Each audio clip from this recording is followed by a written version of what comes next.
Welcome to another episode of the Linesman. I want to dive in real quick with where we were this week. We went to our game of the week at Timpview High School in Provo, Utah.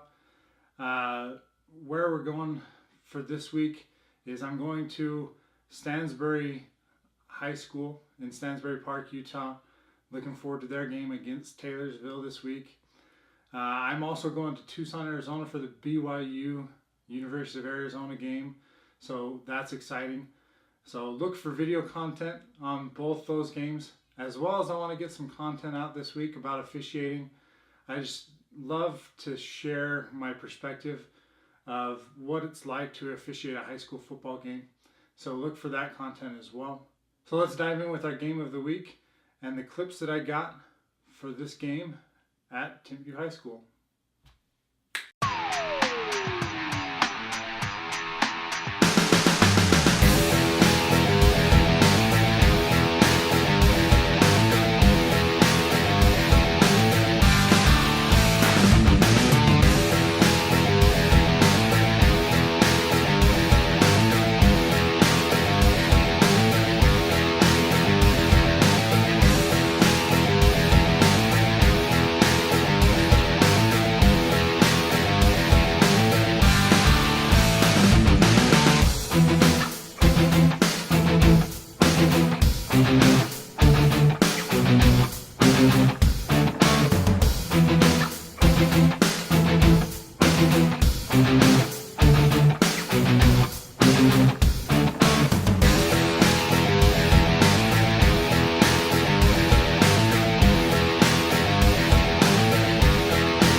Now that we've seen the clips of the week from the game, I want to discuss each team's performance, and I want to start with American Fork.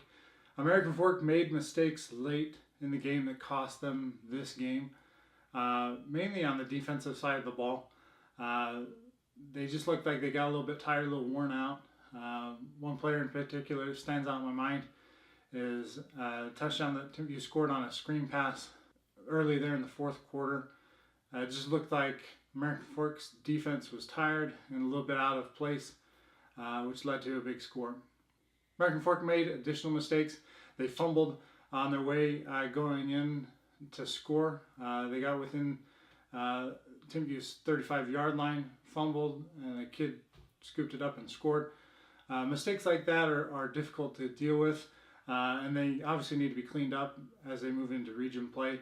I believe they'll be able to overcome the mistakes that they made this week, and they'll get better as a team moving forward, and I expect to see that in future weeks and as they approach region play. There are two kids from American Fork that I wanted to talk about. One is their quarterback, Boone Abbott.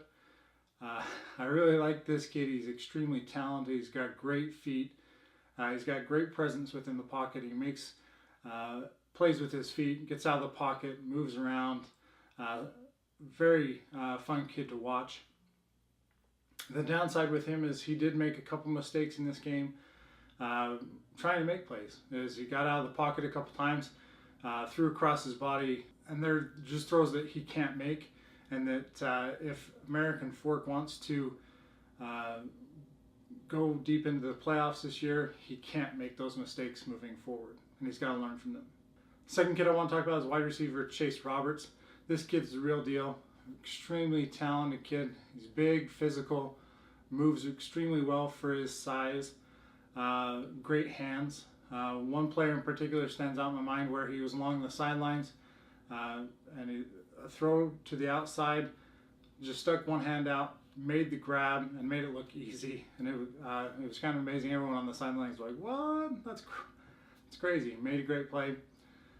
The other area he helps is on special teams. He's a great returner.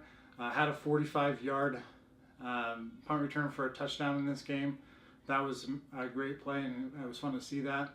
He had 7 catches for 126 yards. A couple of those were pretty big plays, chunk plays, and really helped American Fork's offense, especially in that first half and into that third quarter. So let's talk about Timpview. Timpview really seemed to struggle offensively until the fourth quarter. Once the fourth quarter came around, they started executing extremely well, made some big plays. I mentioned the screen pass that they scored on earlier. That was, I believe, 25-yard screen pass. They were able to run the ball the majority of the night, and that was thanks to that offensive line. In my preview for Timpview for the 2018 season, I talked about 3 of their offensive linemen, Kanan Yarrow, Luke, and Nick Child were the 3 that I mentioned, but all 5 of their starting offensive linemen had a great game. They really helped Timpview be able to move the ball via the run, and that's going to be their strength this year. They're going to have to lean on that. They've got a young quarterback, sophomore named Elijah Allen. He's going to have to get better throwing the ball, especially when it comes time for region play and into the playoffs. But they will have to lean on that offensive line and really try to maul people up front, like they did in this game. The first half was kind of rough for their offense. It seemed like they were able to run the ball, got some big plays, so they got their 2 scores. But at times it kind of seemed to bog down when they would get into second, third, and long. And that's really the key for them, in my eyes, moving forward, how well they're able to convert on those second, third, and longs with the pass game. That's going to be huge for them, and it'll be interesting to see how that progresses as the season moves forward. The only other item with Timpview I want to bring up is I was a little surprised how well American Fork was able to get big pass plays on their secondary. I thought Timpview would be a little bit more stingy than they were, so that will have to improve as they approach region play and into the playoffs. But I fully expect them to make those changes, and I fully expect Timpview will get better as the season progresses. They've got great athletes on both sides of the ball, and I think they'll be able to make the changes that I've mentioned, as well as just get better overall. And so I look forward to that. These are 2 teams that I think will have an impact in the postseason in their respective classifications, and it'll be exciting to see how their seasons turn out. If you've liked this video, please give me a like, subscribe, turn on that notification bell so you get the videos that I'll post in the future. Thank you for the watch.